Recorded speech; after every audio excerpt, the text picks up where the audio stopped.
Good afternoon.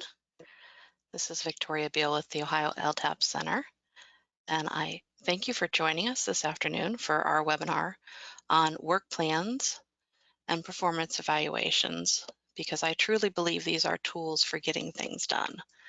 Hopefully you guys can hear me. Will someone please just drop in the chat that you can hear the audio okay? I would appreciate it because I'm doing both the hosting and the presenting, so I had no one on earlier to say, be able to talk to confirm that you could hear me. So, all right, great. Thank you guys for letting me know. I appreciate that. Didn't want to talk for 5 minutes and then not find out that you guys couldn't hear me. So, all right. Well, throughout our conversation today, if you do have questions, please put them in the chat. There are 2 handouts available for you. And if you can't download these for some reason, don't worry. You'll be getting links to them in a follow-up email to this webinar. One is a copy of the slides for this presentation, and the other is a decision-making assessment, not really assessment, but just kind of a tool to help you determine what your decision-making style is, because that's going to be part of our conversation today. So we're going to go ahead and get started. We are going to be using Mentimeter. And if you weren't on the email or didn't see it earlier today, you can go ahead and hopefully get a second screen up and running, or just use your smartphone. If you're using your smartphone, you can scan that QR code. It'll take you to menti.com. If not, put your other screen up and go to menti.com and enter the code. And I will be moving on from this screen in a minute, but just so you know, that code is going to be at the top of the following screens after this one, and it'll also have the menti.com on there.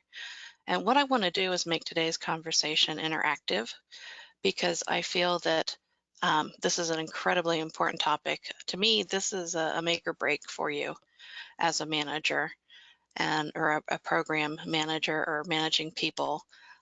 My personality type, I'll just throw it out there, is what they call an architect personality type. I don't know if anyone on here, probably some of you have done the Myers-Briggs personality typing before. I'm what they call an INTJ, and architects like to set up systems and follow them. And I feel that this system that I'm going to talk to you about today is, worth its weight in gold, because it will help you manage a lot of, if not all of the, items you need to get completed for your work plan. So hopefully that was long enough to get everybody into Menti. I'm going to go ahead and move on to the next screen, because I'd like to know, where do you work? I want to be able to hopefully custom tailor some of the discussion as we go through the webinar today. So good to see. Yep, we got lots of folks on the public agency side, both state and local, and we have folks from the private sector as well. That's great. Good to see that. All right. On the screen, if you're looking at it there, the bottom right-hand side, it does tell me how many people have responded. So, once I know that we're getting up close to the number of people that are actually on the webinar, I'm going to go ahead and move on to the following screens.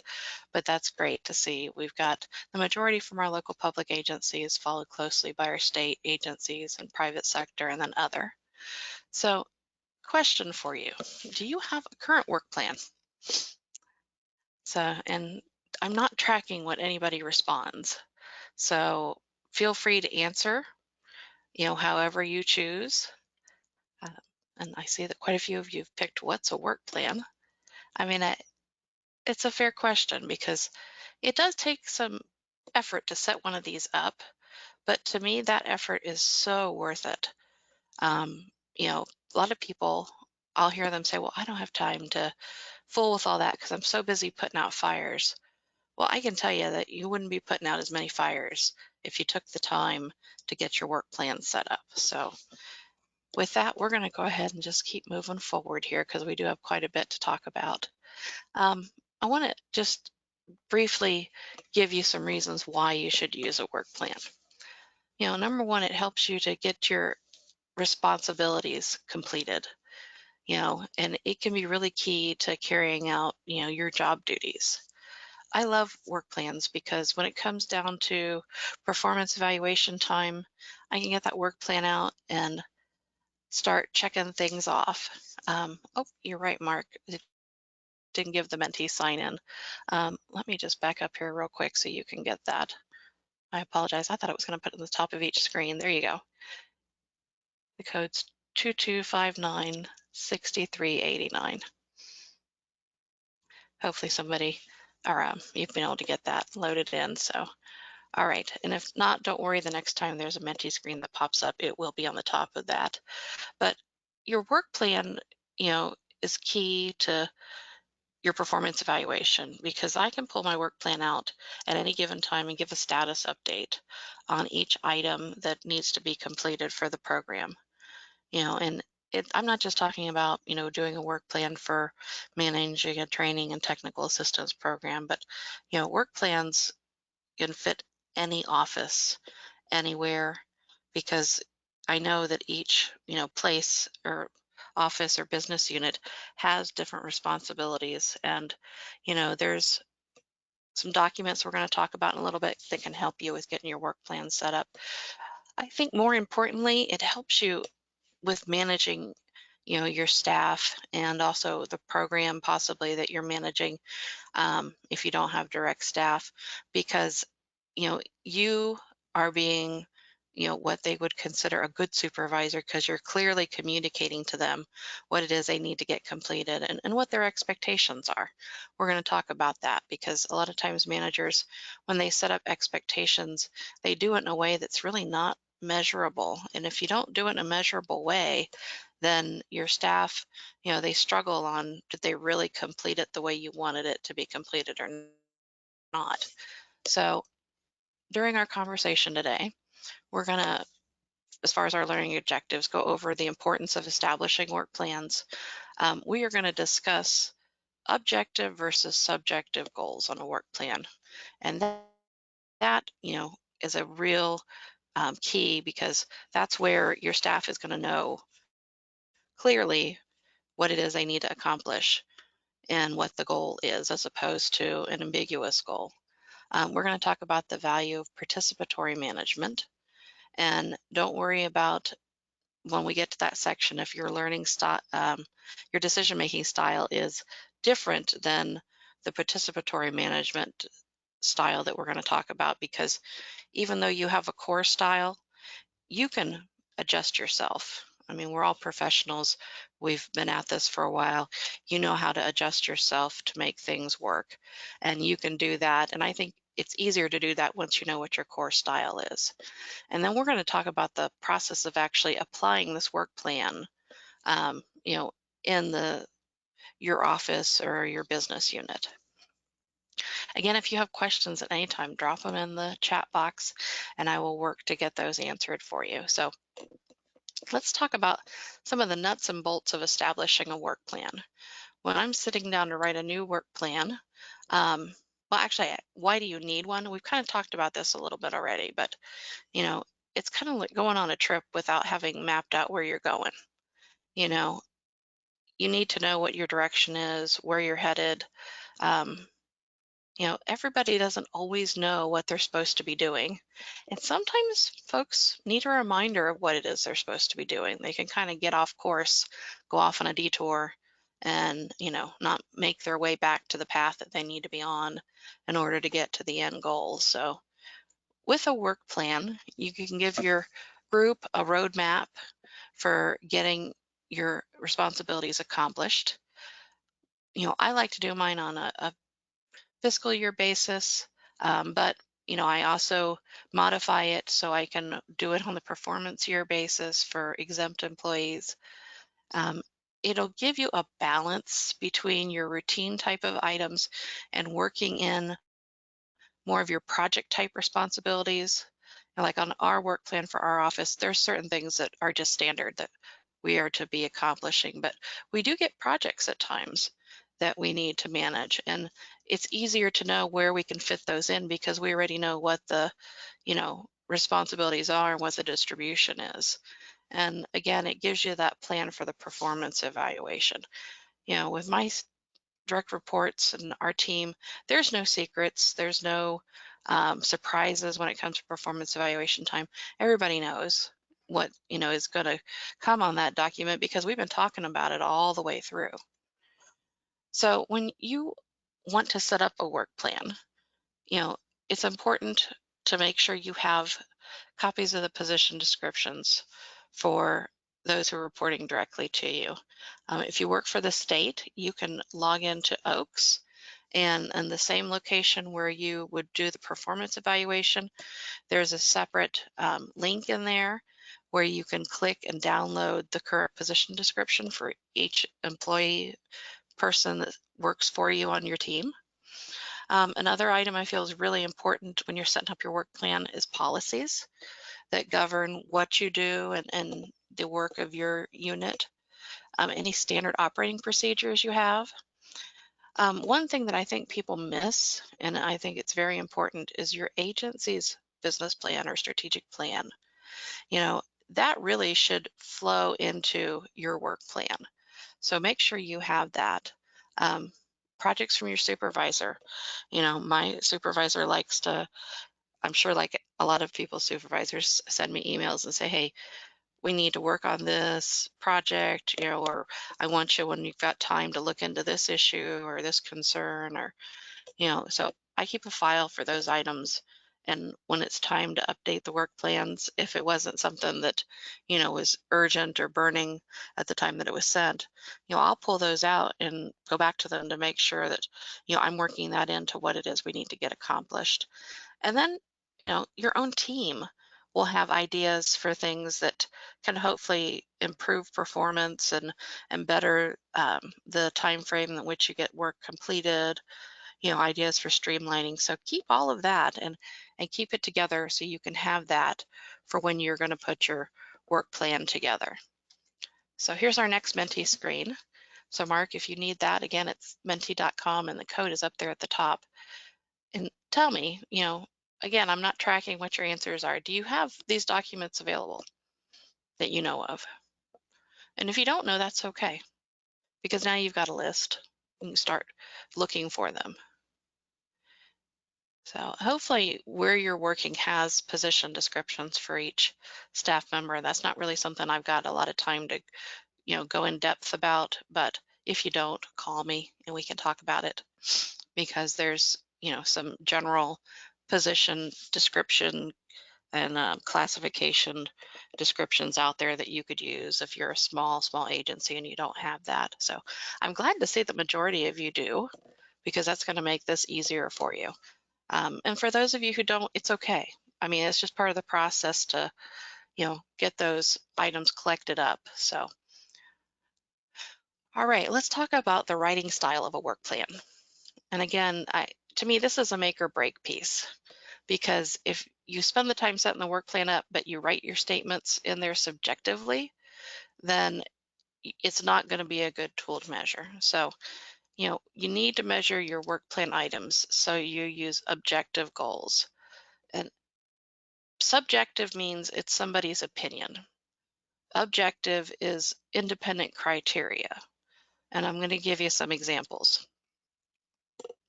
So in our realm here at LTAP, one example of a statement that could possibly go on a work plan would be do a good job providing training classes.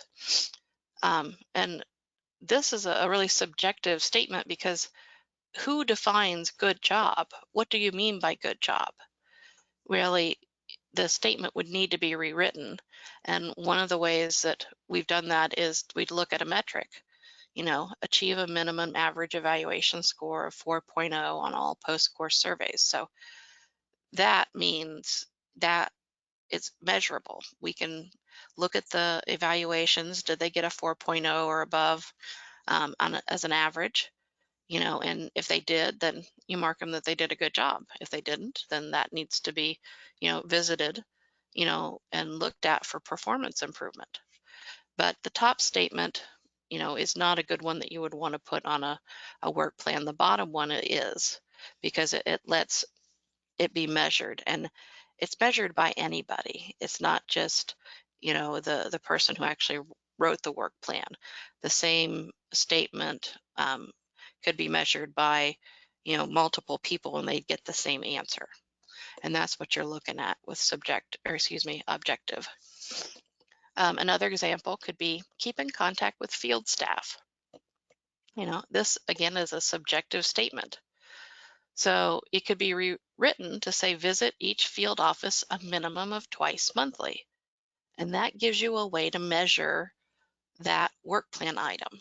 So when you look at it then at the end of the year, or hopefully through quarterly sit downs that you're having with your team to talk about their work plans and where they're at with different things, you can say, well, the last 3 months you have met that twice minimum goal or you haven't, and talk about what needs to happen for the performance to improve to meet that goal.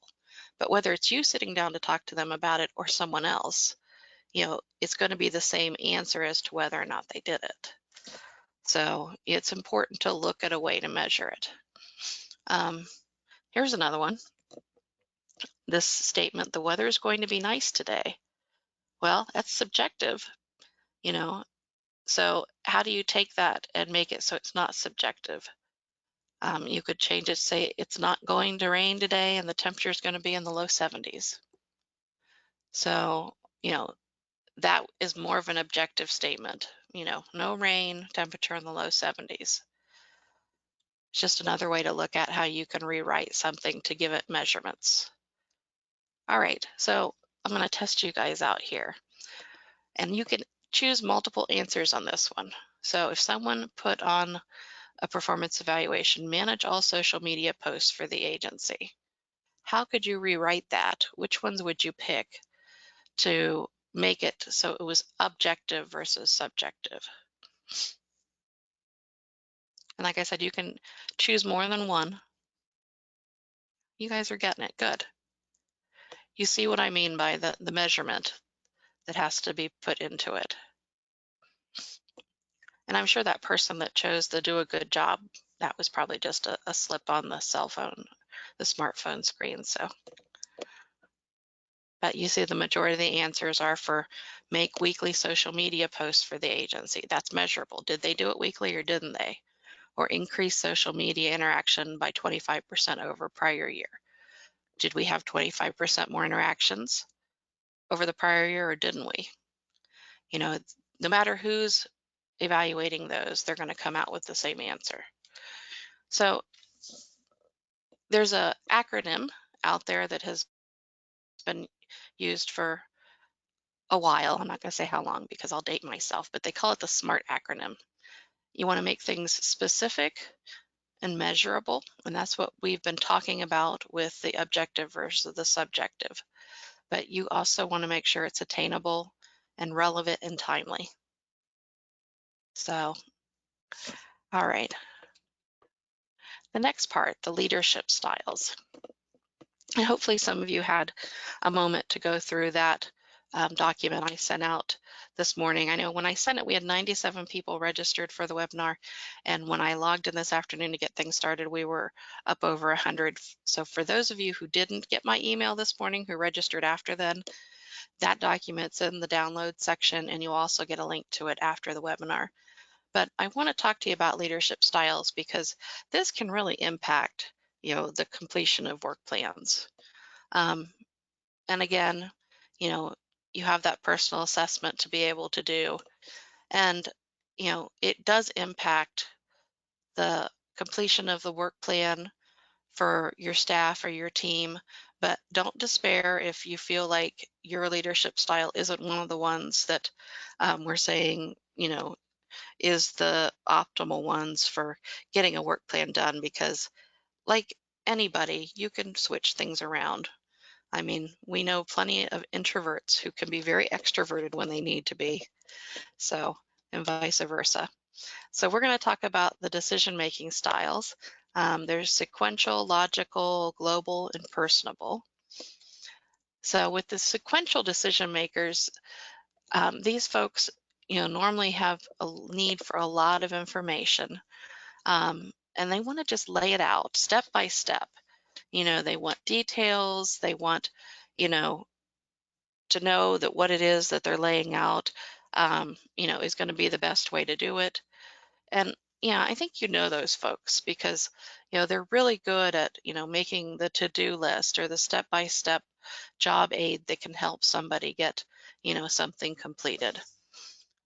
We also have logical decision makers. And these folks, they want to know that, you know, they're making the right choice. They want a lot of specifics. They want to know that it's, a very objective decision, that it isn't subjective. They don't make choices based on their personal feelings. They want data, they want findings, and they want to know that they've made the best choice possible. You also have global decision makers who just want to make sure that their decision is fitting in with the larger picture. And they can be very creative. They, they'll rely some on data, but that's not gonna be the way they make the final decision. They want to look at all the alternatives, all the options. These are more of your folks who like to go with a gut feeling, if you've ever heard somebody say that.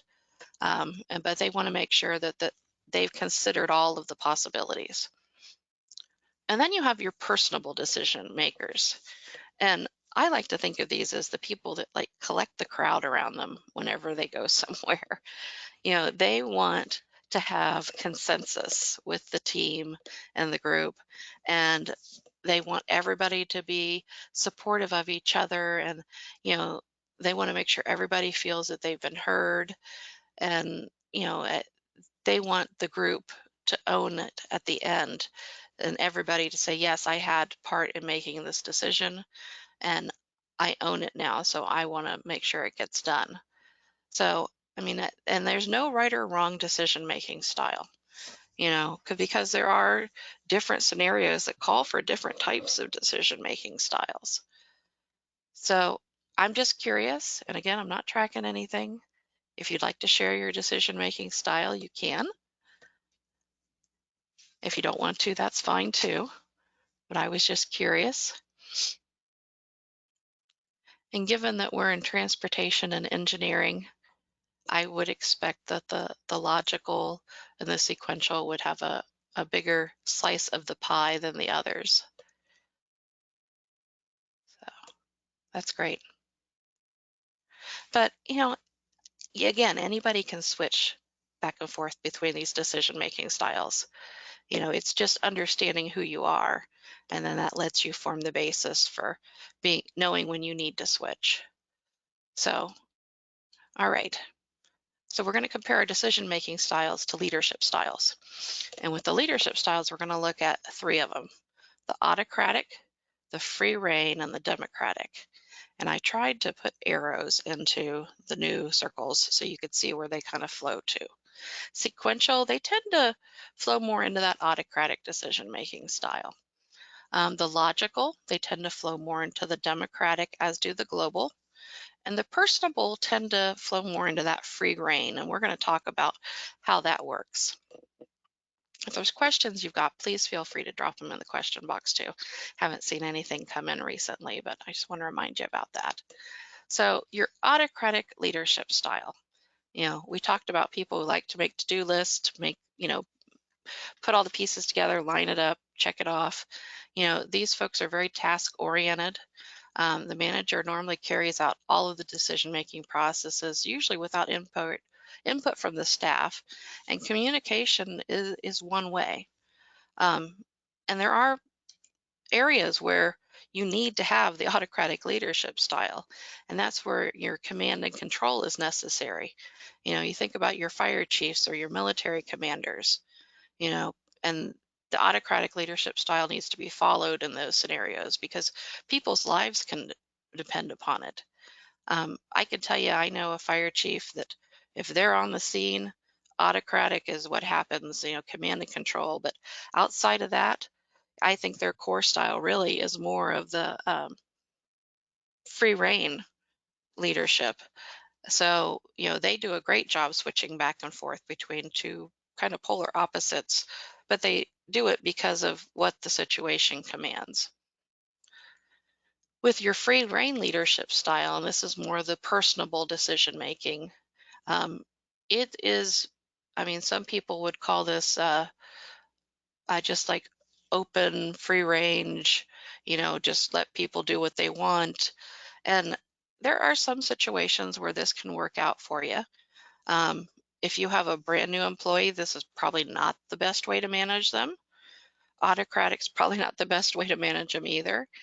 We'll talk about another way here in a minute. But if you have more senior staff, this could be a good way to, gain their trust by, making sure that, they can continue to do what they have done very well for years.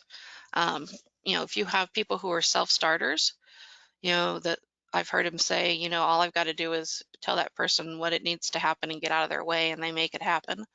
This could be a great way to, great leadership style to use with them. Examples of some areas where this works well is R&D, software manufacturers, writers. You just let them know what it is you need, and they just take it and run with it. Or again, people who have years and years of experience. But I think this one you have to be careful because you want to make sure it's the right person you're using it with. And it might be a bit of a learning curve at the beginning to know and figure out that that's the type of leadership style you need to use with that individual, because you also don't want to use this with somebody who you really didn't or shouldn't have used it with and then end up getting burned in the end because they didn't deliver what you needed. So the democratic leadership style, and this is the one that I feel that we mainly lean in towards, especially with the work that we do. It's more of a participative type of leadership. You talk amongst your team, everybody has input, but we know at the end that, the person who is the manager gets to make the final decision. But people still feel that they have flexibility in recommending how they want to accomplish tasks. And to me, that's really important because, if someone feels that you value their opinion and also value, the process or the recommendation they've come up with, it gives them that incentive to make sure they get it completed. So when it comes right down to it, that teamwork environment can really be fostered and grown by, this leadership style, and logical and global really play into this. So the majority of you who had the logical decision making style, that's great because it flows right into this democratic leadership style. So again, when should you use it? When you want to make sure everybody has input into the process. Team-based work, decentralized business units, things like that where you want to make certain the work's getting done, but you want ownership by the team members in getting the work completed.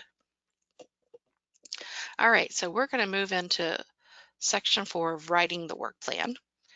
And with this section, just stick with me because I picked a really simple example to highlight how to put pieces of a work plan together. Now you got to think, I'm explaining this to you on a webinar, but you can take this same process and apply it to the largest project you have.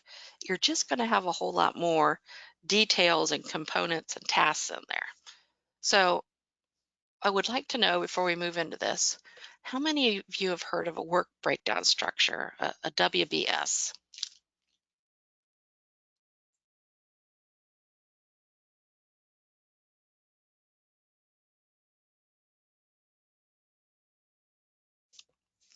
That one person that says, I use it all the time and I love it, you should be co-instructing this with me, really. I'm glad no one says I have to use it, but I don't care for it, because I love work breakdown structures. And when I told you that the architect personality, it's almost a way of thinking, for me and how I put things together. And this example I'm going to show you next, I will tell you one time that I taught this, I had somebody after class come up to me and say, boy, your husband, you must drive him crazy.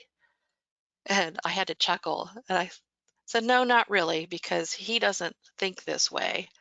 So it's good that one of us does, and we can get things structured and we can get them to occur. But all right, so for those of you who've never heard of it, what it is it's a key in the project management process. Um, Hopefully you've heard of PMBOK or the PMI, the Project Management Institute. There's a certification out there that a lot of times it's mainly IT folks go after it, but it's all part of that project management body of knowledge. And it's a way to diagram out your tasks and subtasks to get them completed. And what it does is it breaks it down into more manageable pieces of what needs to happen, and then lets you detail out tasks and then assign timeframes and owners. So that way you can measure it. You see how we're coming full circle back to the measurement of the work plan items and putting a work plan together, because the work plan is going to be based on what it is your section needs to complete. And creating a work breakdown structure for your business unit, your program, allows you to then highlight the higher level tasks and then the subtasks and work on flowing those into um, the work plans for individual members of the team. So what we're going to do is we're going to do a work breakdown structure for getting ready to go on vacation, because I think everybody loves to go on vacation. Most everybody. Maybe you do staycations. And if that's your thing, that's fine. Pretend you're actually going on a vacation this time. So step one, we've got to determine our major tasks that we have to handle prior to departing for vacation. So, whether you have a house or an apartment, you got to get that ready. You got to pack for your trip. You got to take care of things at work. So those are our big pieces there. Step two, we know what our big tasks are. So we're going to put them at the top of the list. We have the house, we have packing, and we have work that we need to take care of. So within each one of those areas, we now need to look at our subtasks for getting ready to go on vacation. So with the house, stopping the mail, because I don't want it building up in the mailbox and tipping everybody else off that I'm gone. If you still get a newspaper, some of us do, you want to stop your paper so it's not piling up too. If you have pets, you need to make sure you get them boarded. Some people like to set light timers. That was my mom's big thing. I have neighbors that I trust, so I'll let them know, hey, I'm going to be gone. If you see anybody in my driveway while I'm gone, call the cops, please, because nobody should be here. I like to adjust my thermostat appropriately to make sure I'm not spending money on heating or cooling when I'm not here, and then make sure all my windows and doors are secure before I leave. So, again, that's the top task of the house, and then the subtasks. And then for packing, you got to pack yourself to go. You possibly, would have to pack your spouse or significant other, but we'll talk about who's going to own this in a minute. We just know it has to happen. If you have kids, they have to be packed. Want to make sure you have your ticket and reservation info. Years ago, that used to be a 3-ring binder I would print out with all that information, or a file folder. Now it's just all on my smartphone, but I make sure I've got it, available on there, that I don't have to go digging through my email when I get to the airport. And then you want to make sure you have your money all lined up and ready to go. Years ago, and I'm going to date myself here, we used to go get traveler's checks. But now, you just make sure you have your money available in the appropriate account. So maybe contact the bank and tell them you're going to be out of town. So these are your tasks under packing. And then for work, you might want to do a status meeting update with your boss, just to let them know where things are with certain projects. So if anything comes up while you're gone, they can handle it. Changing your voicemail message, setting your out of office reply, wrapping up items that you need to get completed before you head out. And if you so choose, you could leave contact info in case there's an emergency while you're gone. That's your choice, but those are the subtasks under these, larger areas. So hopefully you're still with me here. All right, so the next thing, once you've got this structure set up with the top tasks and the subtasks, is to go back and make assignments and put deadlines on them. So for the purpose of our example, it's going to be you and your spouse or significant other who are going to be responsible for all these tasks. And for the purpose of this example, we're going to say that we're leaving October 3rd, but we took an extra vacation day on October 2nd to get ready and take care of things. So now we have to go back through those subtasks and put those assignments on them. So, the numbers indicate, whether it's October 1st, 2nd, or 3rd, that you're going to take care of this item by when it needs to be done. And then whether it's you or your spouse or significant other. And if you were doing this for, a work breakdown structure for your unit or for your program, you would have those subtasks and then you would put staff names on them. And maybe it isn't specific deadlines. Maybe it's more of a monthly, measurement that needs to happen, a report that needs to be completed to show, how many times contacts were made or how many of, a certain application was received during an application period. I mean, you have to look at the measurement, you know, based on what the task or subtask is. And same with the packing. And then, the other task of work, we put dates on there, we put who was responsible on it. So once that's done, you can circle back then. And in this instance, we're building basically a to-do list, but that's pretty much what a work plan is. It's a to-do list with measurements and on it. So you would take your work breakdown structure then and go back and build the work plan from it. And that's what I do. We have 4 team members in LTAP besides myself. So there's basically 5 plans that come off of that work breakdown structure. We also sometimes have a 6th one if we're fortunate enough to have an intern, but assignments get made, like our Rhodes Scholar program. Mike Fitch is responsible for that. We have an equipment loan program. Ray Brushhart's responsible for that. And they each have subtasks under there that, are measurable items that they complete in order to support that, higher level task. Same with our registrar, Tina Potter. She has upper level tasks and subtasks that get assigned to her. And I'm sure a good portion of you have heard Paula Hyman on these webinars before. She's our e-learning developer. She owns certain tasks and subtasks with measurable items on there that allow me or whomever at the end of the performance evaluation period to say whether or not it was completed.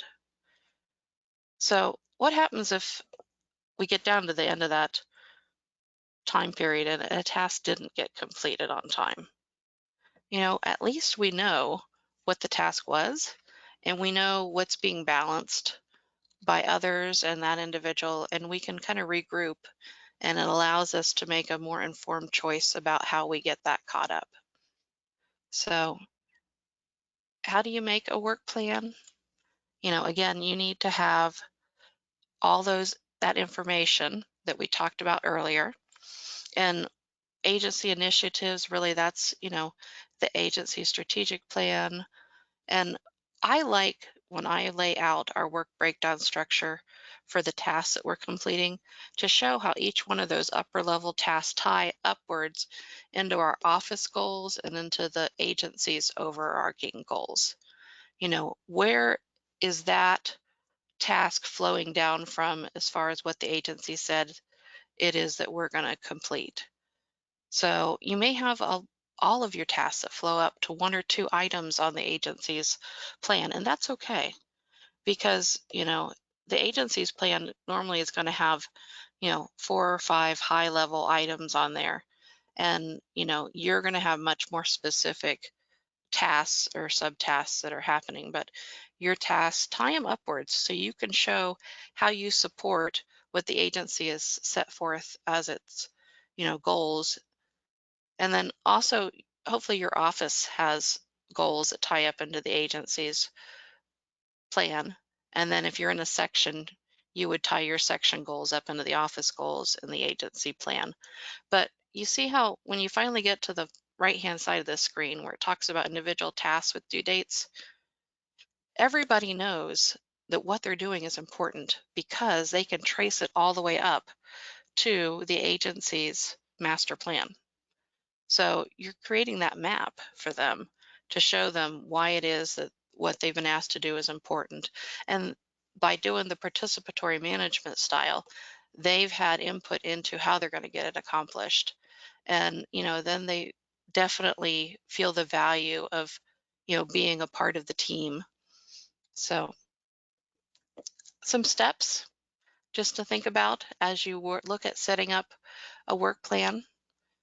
Brainstorm your major items that you want to accomplish for your office or for your section and use that as, those supporting documents as a base when you're brainstorming them. Maybe you have new things you want to take a look at doing. It's okay.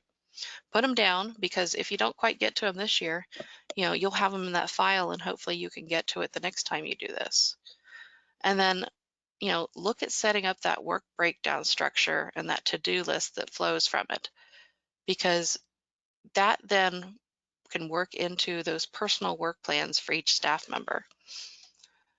And then the personal work plans, make sure that each staff member knows what's being expected of them.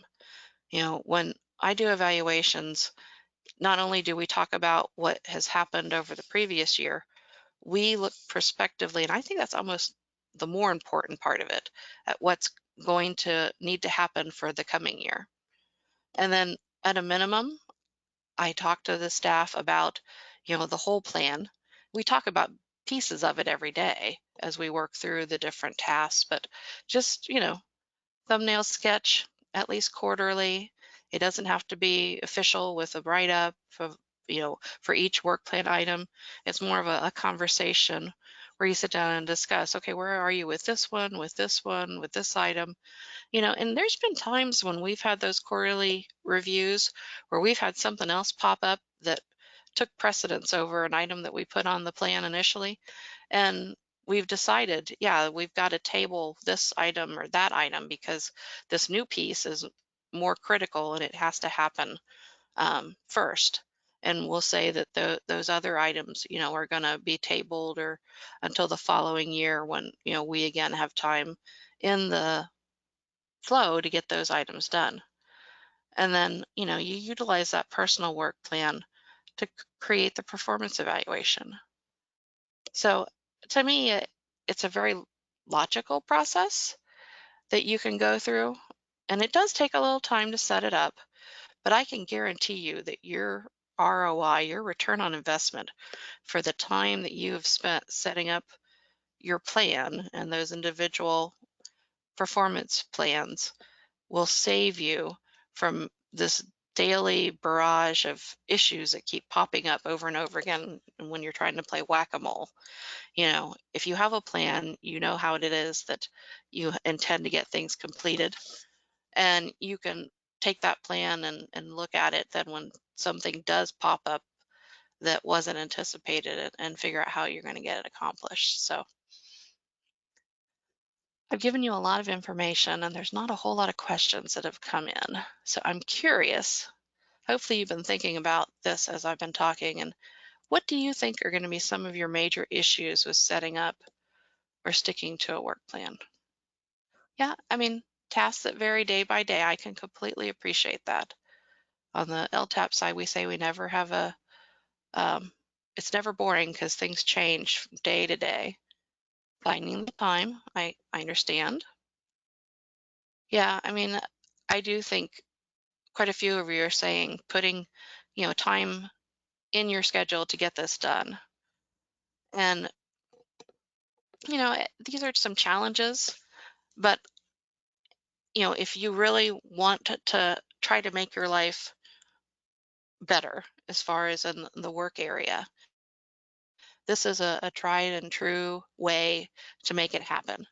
And you're right, getting started, and it will be easier after that. I remember when I put it together initially, it took me some time, and I didn't get it completely right the first year or even two because I was still learning the program and what was required. But, you know, I've continued to work at it and hone it, and I feel like, it gets better each time.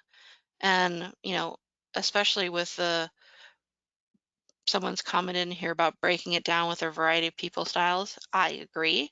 Some people, some staff members, they love this process. Some staff members, don't love it as much, but we've talked about how it's important to have, these measurable objectives, because then it doesn't matter if it's me who's doing their evaluation or somebody else, it'll still reflect on the amount of work and the quality of work that they've completed.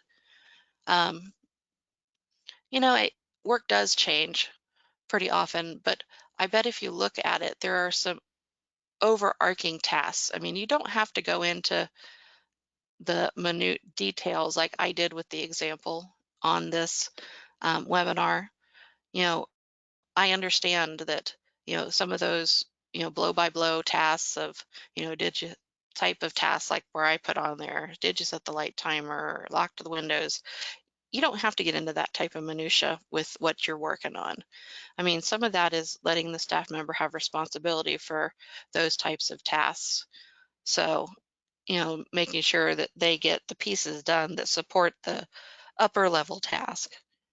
But I did put that example in there because I felt it was something that most people could um, go through and understand. It was something that would be a common language amongst the majority of um, the people on the call. So, you're right. If it falls out of date, it will take some work to bring it back up to date. But, you know, I would challenge you to, set some time aside.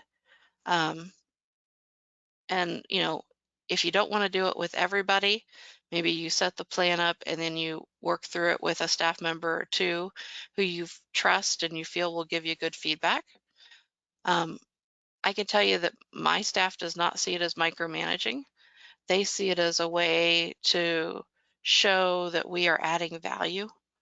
And, but you do have different personalities with each person, so you'll just have to work through that. But, you know, I will tell you that now that you've been on this webinar, I am happy to be a sounding board for you. And there's my information. Um, I have a question that came in the question box. I'd like to address this real quick. It says, could you start with a divisional work plan with staff being assigned specific tasks? Sure. I mean, when you say divisional work plan, I think about the structure within ODOT where I'm located, and the division is a much higher level. Um, I think your question almost is asking, can you just do it for your um, group? And yes, you could. I mean, I have a section that I manage, and I do my setup much differently than the other section manager does theirs. So you could just start with, a group and, with the staff being assigned the specific tasks. So is there a specific format or software I use? No, there really isn't. I have tried Word as far as setting up those upper level tasks and the subtasks, and I don't think it works quite as well as Excel does, but I tend to favor Excel when I'm doing my work. Um, but some people, if they have access to Visio, could do it in there. Um, Microsoft Project, if you have that software available to you and you understand it, you could set up basically the work plan in there with the upper level tasks and the subtasks, and the timelines might be a little more challenging if you have items that really extend all year long, but at least you could still put the owners of the tasks on there. So hopefully that answers that question for you. But yes, I hope you found this webinar to be of some value to you. And I would challenge you to look for a quiet Friday afternoon when you're not flexing off or have something else going on that you're not going to be the office, and set some time aside and work on this process, because to me, it will save you so much time once you have it set up. And I am happy to, like I said, be a sounding board for you. All right, are there any other questions? No? All right. Well, thank you everybody for joining us. We are going to go and end 10 minutes early so you get 10 minutes back in your life. But I appreciate your attention on the webinar and your participation.